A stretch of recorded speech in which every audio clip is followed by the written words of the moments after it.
on se réjouit tous qu'on puisse comme ça se baigner dans la Seine et dans les canaux.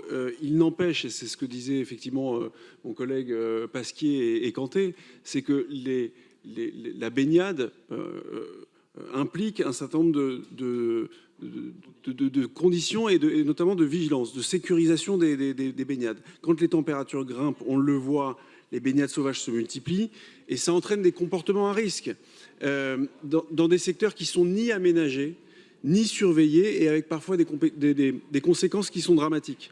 Et chaque année, et désolé de le rappeler, chaque année, on déplore des noyades accidentelles et parfois même, malheureusement, des décès.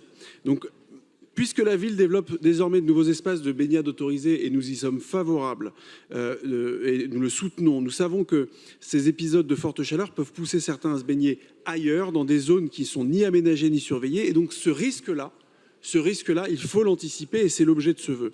Nous proposons d'abord que la ville puisse étudier, lors des épisodes de forte chaleur ou de canicule, l'extension ponctuelle des périmètres de baignade surveillés, ainsi que l'élargissement des horaires d'ouverture lorsque les conditions le permettent, j'insiste bien, lorsque les conditions le permettent, notamment les conditions de sécurité. Nous demandons également que les moyens de surveillance soient adaptés en conséquence afin d'assurer la sécurité du public.